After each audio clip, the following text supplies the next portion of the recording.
Assalamualaikum warahmatullahi wabarakatuh. Waalaikumsalam Waalaikumsalam warahmatullahi warahmatullahi wabarakatuh. wabarakatuh. Sini saya akan menjelaskan tentang materi revolusi ilmu pengetahuan menurut Thomas Kuhn.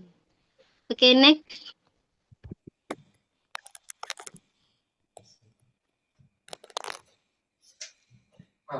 Aman-aman. Jadi siapakah Thomas S. Kuhn itu? Jadi Thomas S. Kuhn adalah fisikawan dan sejarawan sains asal Amerika. Beliau itu yang menjadi pelopor dari revolusi ilmu pengetahuan dari paradigma lama menuju ke paradigma baru. Next.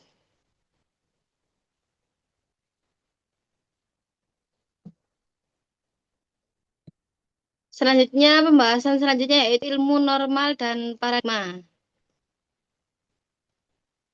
Ilmu normal merupakan aktivitas ilmiah rutin yang dilakukan berdasarkan asumsi teori, metode, dan contoh eksemplar yang diterima. Itulah paradigma. Paradigma yaitu kerangka konseptual bersama yang membimbing penelitian atau yang dengan cara berpikir para ilmuwan yang kemudian menimbulkan atau memunculkan teori-teori. Selanjutnya, ilmu normal yaitu perbedaan teka-teki dalam paradigma yang ada. Dan selanjutnya, eksemplar yaitu studi contoh yang jadi model, metode, dan praktik. Nah, perbedaan bukan perbedaan ya. Kita pembahasan ilmu normal paradigma itu kemudian yang memerlukan nantinya ada paradigma dan ilmu normal. Jadi ilmu normal itu yang menjadi titik atau pusat dari penetapan teori-teori dari semua eksperimen yang ada. Semua permasalahan dalam laboratorium atau permasalahan-permasalahan yang muncul secara ilmiah itu dipusatkan pada ilmu normal. Selanjutnya, next.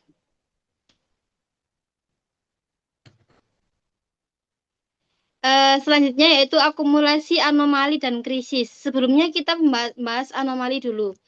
Apa itu anomali? Anomali itu sesuatu yang sesuai dengan teori atau asumsi yang ada. Jadi anomali itu seperti yang kita ketahui bahwasanya anomali adalah hambat. Anomali adalah masalah atau problem yang muncul dari sebuah penelitian atau sebuah eksperimen. Nah, anomali tersebut kemudian akan berakumulasi yang menjadikan atau menimbulkan krisis, di mana krisis tersebut yang kemudian mendorong adanya uh, kemunculan paradigma baru. Next.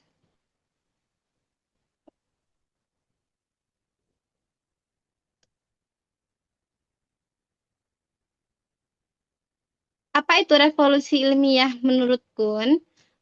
Revolusi ilmiah adalah pergantian paradigma, bukan sekedar teori baru, tetapi perubahan cara melihat fakta, metode, dan pertanyaan penting dalam disiplin. Yang pertama yaitu krisis. Paradigma gagal menjelaskan fenomena penting. Yang kedua, kompetisi paradigma. Berbagai teori alternatif muncul dan diuji. Yang ketiga, resolusi. Satu paradigma unggul dan mengubah praktik ilmiah. Nah, kita membahas tentang revolusi ilmiah. Sebelumnya, kita pernah tahu bahwasanya awal mulanya ada revolusi ilmiah, berarti adanya paradigma lama yang kemudian digantikan dengan paradigma baru. Kemudian contoh dari perubahan atau revolusi tersebut seperti halnya itu perubahan teori geosentris menuju ke teori heliosentris. Di awalnya dulu itu para penemu atau para ilmuwan mempercayai bahwasannya bumi merupakan pusat dari tata surya. Kemudian suatu ketika dari adanya pusat bumi menjadi pusat tata surya, itu kemudian adanya yang namanya hitungan, seperti hitungan kalender, hitungan musim, dan hitungan yang lainnya. Suatu ketika ditemukan yang namanya anomali, yaitu ada titik permasalahan yang muncul dalam kepercayaan bahwasanya bumi itu menjadi pusat dari tata surya. Adanya ketidakcocokan antara hitungan tersebut, yaitu hitungan yang berpacu pada pusat bumi atau bumi menjadi pusat tata surya. Nah, kemudian Nicolaus Copernicus memunculkan paradigma baru, yaitu teori baru berupa heliosentris, yaitu teori bahwasanya bukan bumi yang menjadi pusat surya, tetapi yaitu matahari. Nah, kemudian awal-awal dari terjadinya atau munculnya pada tersebut itu kemudian ditolak oleh seluruh ilmuwan. ditolak oleh seluruh ilmuwan, kemudian tidak diakui teori tersebut. Akhirnya muncullah ilmuwan-ilmuwan baru yang kemudian meneliti dan menemukan yang namanya teleskop. Dari situ kemudian teori yang diterbitkan atau teori yang dimunculkan oleh Nicolaus Copernicus itu diterima oleh para ilmuwan karena dapat dibuktikan secara empiris bahwasanya memang matahari itu sebagai pusat dari tata surya. Oke, next.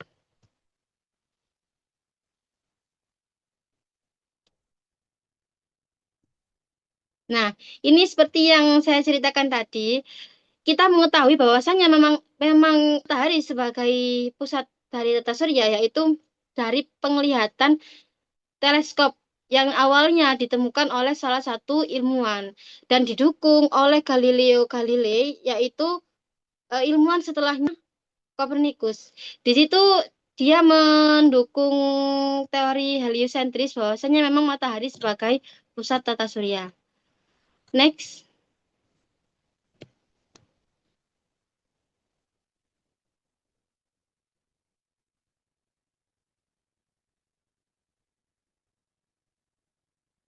Bisakah paradigma dibandingkan? Yang pertama, implikasi debat ilmiah melibatkan perubahan bahasa dan kriteria, bukan hanya bukti baru. Kontroversi kritikus menanyakan apakah komunikasi lintas paradigma benar-benar mustahil atau hanya menantang. Oke, apakah paradigma bisa dibandingkan? Nah, kemudian kita pembahasan di sini yaitu perbandingan antara paradigma lama dan paradigma baru. Di sini jelas paradigma bisa dibandingkan, paradigma bisa ditolak belakangkan karena memang adanya perbedaan antara paradigma baru dan paradigma lama. Contohnya juga seperti selain revolusi dari teori heliosentris menjadi heliosentris, geosentris menjadi heliosentris, ada juga teori Darwin yang dulu awalnya para ilmuwan itu mempercayai bahwasanya makhluk hidup itu tidak berubah. Sejak awal mereka diciptakan hingga akhir zaman, mereka tidak berubah. Kemudian Darwin menemukan teori atau menerbitkan teori baru bahwasanya makhluk hidup itu berubah atau beradaptasi dengan lingkungannya. Begitu juga dengan kondisi tubuh dan bagaimana cara mereka hidup. Seperti halnya yang kita ketahui, perbedaan burung finch atau burung pipit pada waktu itu Darwin meneliti bahwasannya di daerah yang berbeda, 3 daerah berbeda, memiliki 3 burung yang berbeda. Ada yang paruhnya runcing, ada yang paruhnya tumpul, ada yang paruhnya hanya biasa. Nah, di situ kemudian dia memberikan hipotesis bahwasanya kebiasaan hidup para burung-burung tersebut itu menjadikan mereka bahwasanya kehidupan itu bisa berubah karena adanya adaptasi yang berbeda. Jadi disitulah terjadi revolusi ilmiah, revolusi paradigma dari paradigma lama menjadi paradigma baru. Dan dapat dibandingkan karena mereka sangat bertolak belakang antara paradigma lama dan paradigma baru. Next.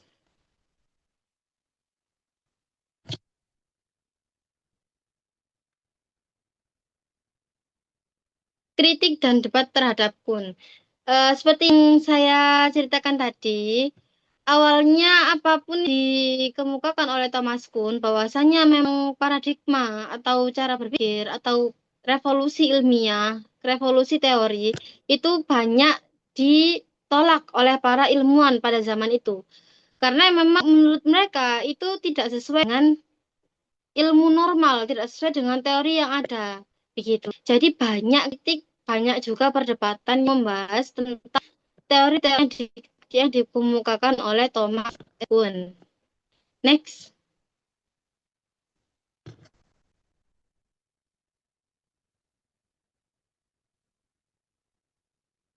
Waris Kuhn dalam filsafat ilmu.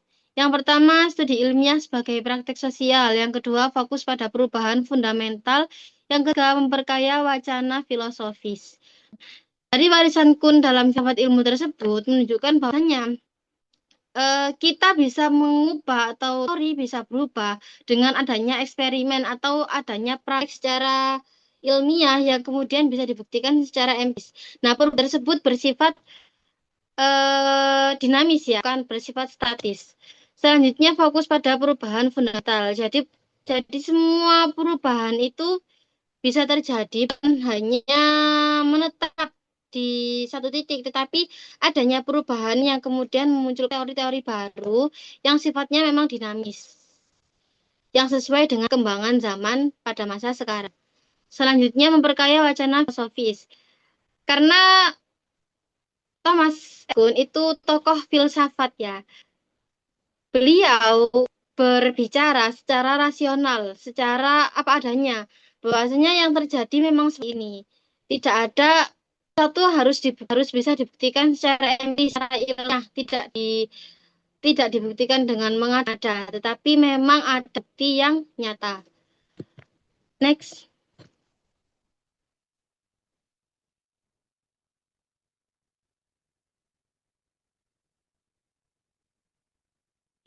Sudah ya, mungkin ada yang ditanyakan.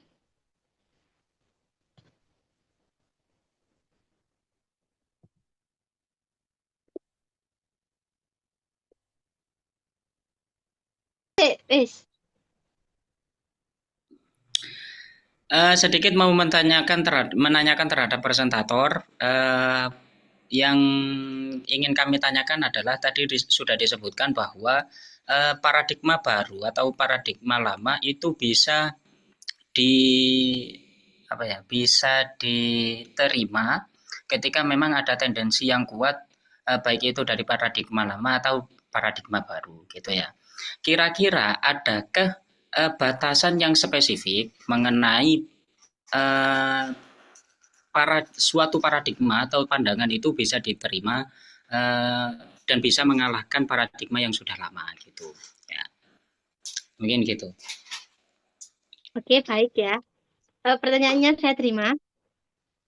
Ini saya jawab dari sepengetahuan saya ya.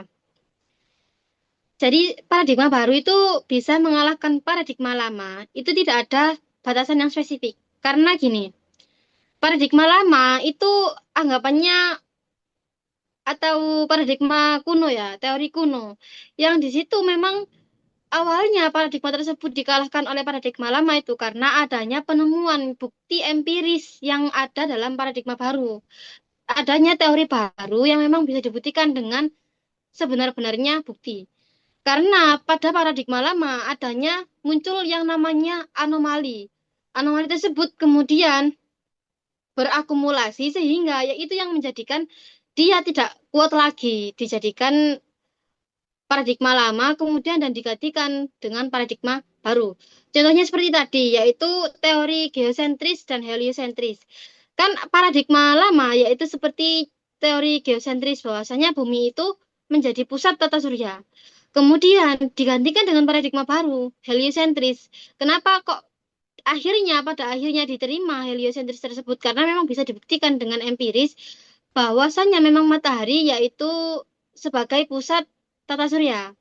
Kan pada awalnya geosentris bumi menjadi pusat tata surya itu karena memang ada itu asumsi atau hipotesis sementara dari para ilmuwan yang kemudian dipercaya selama bertahun-tahun. Nah, kemudian setelah itu muncullah paradigma baru, yaitu teori baru, karena adanya anomali dari paradigma lama. Akhirnya ada ilmuwan yang memunculkan paradigma baru untuk mengatasi atau sebagai resolusi untuk anomali yang ada dalam paradigma lama. Jadi muncullah paradigma baru atau teori baru berupa heliosentris tadi. Jadi tidak ada batasan yang spesifik. Nah, antara paradigma lama dan paradigma baru tidak bisa dijalankan secara bersamaan. Bukan tidak bisa. Kalau dalam konsep atau konteks yang seperti ini, contohnya, seperti geosentris dan heliosentris, maka tidak bisa dijalankan dengan bersamaan. Karena memang sudah dibuktikan secara empiris bahwasanya heliosentris itu yang lebih benar, yaitu paradigma baru. Yang kemudian menumpuk atau menutupi paradigma lama yang memang kurang bisa dibuktikan kebenarannya. Yang bisa dibuktikan kebenarannya secara ilmiah dan empiris yaitu paradigma baru atau teori baru. yang dikemukakan oleh Nicolaus Copernicus, yaitu teori heliosentris yang dikuatkan juga oleh Galileo Galilei dan dikuatkan juga dari penemuan teleskop oleh seorang ilmuwan yang membuktikan bahwasanya memang matahari sebagai pusat tata surya. Sudah, begitu. Mungkin ada tanggapan atau jawabannya kurang memuaskan dari audiens? Mungkin gini, kalau memang kedua paradigma baik yang lama atau baru itu tidak bisa dijalankan secara bersamaan ketika memiliki tendensi yang sama-sama kuat, maka apakah ini tidak masuk terhadap ranah apa ya? Kayaknya gitu loh, kayaknya tidak ilmiah ketika paradigma baru diterima dengan alasan baru kalau gitu ya. Karena yang lama juga punya tendensi yang sama gitu. Misalnya saja dalam agama gitu ya. Di dalam agama ada pendapat yang mengatakan mungkin ada yang mengatakan bahwa menyentuh perempuan itu dinyatakan tidak fatal wudhunya gitu ya. Ada yang menyatakan juga wudhunya tidak batal. Nah, ini kan sama-sama mempunyai tendensi yang jelas, um, sama-sama mempunyai tendensi yang jelas, riwayat yang jelas. Nah, kalau tadi dikatakan oleh presentator bahwa paradigma lama dan paradigma baru itu tidak bisa berjalan bersamaan, maka hal ini tidak bisa kita jalankan secara kedua-duanya. Pasti ada yang salah, pasti ada yang benar, gitu kan jadinya. Menurut presentator gimana? Apakah memang betul-betul ranahnya teori revolusi ilmiah ini hanya terhadap sesuatu yang nyata yang bisa diindrawi atau juga ilmiah yang lainnya gitu loh. Soalnya dari contoh-contoh yang telah disebutkan dalam presentasi atau dalam slide yang ada itu kan ranahnya kayaknya semua terpanca indera gitu ya. Mungkin gitu. Dari yang saya paparkan, memang ini ranahnya ilmiah ya, karena ini pembahasannya yaitu revolusi ilmiah. Kemudian bolehlah kita merembet dikit di persoalan agama lah ya. Kalau dalam agama, terjadinya perbedaan teori itu dimunculkan dari mazhab yang berbeda. Dari mazhab yang ini, kemudian mereka itu memiliki tata cara atau teori-teori sendiri yang kemudian berbeda. Nah, berbeda dengan ilmiah, maksudnya yang bermaksud ilmiah di sini itu yang bernuansa sainsnya. Itu berbeda karena agama dan sains itu sifatnya memang beda, antara spiritual dan saintifik itu beda. Kalau kita berbicara dalam spiritual, memang akan berbeda konteksnya dengan saintifik. Kalau dalam spiritual ada perbedaan madhab itu dijalankan atau tidaknya bergantung dari pengikut-pengikutnya. Bukan seperti itu, tak? Menurut saya seperti itu. Itu karena mereka ada pengikutnya sendiri. Tetapi kalau dalam ilmiah, dalam saintifik, itu menjadi teori atau acuan utama. Di mana teori tersebut yaitu teori paten, teori yang menjadi pusat dari pembenaran semua teori yang atau semua anomali-anomali yang bermunculan setelahnya, begitu. Itu kalau dalam ranah saintifik. Karena memang dalam dunia sains, teori yang digunakan memang teori yang ditetapkan. Seperti kalau di dunia fisika ya, ada hukum Newton 1, Newton 2, dan lain sebagainya. Nah, maka teori-teori tersebut yang ditetapkan dalam dunia fisika, maka teori tersebut yang digunakan dalam acuan hitungan Newton apapun. Begitu. Sedangkan kalau di agama, akan berbeda. Karena dalam konteks agama, spiritual, banyaknya perbedaan madhab ya yang kemudian itu menjadikan perbedaan pendapat juga bisa diikuti oleh para pengikut-pengikutnya masing-masing, adanya toleransi dalam beragama. Sedangkan dalam dunia sains, revolusi ilmiah sains ini memang teorinya sudah paten. Jika teorinya yang digunakan teori ini, maka kedepannya adanya anomali apapun, tetap teori ini yang digunakan untuk penyelesaiannya atau digunakan untuk patokan utamanya. Gitu, menurut saya.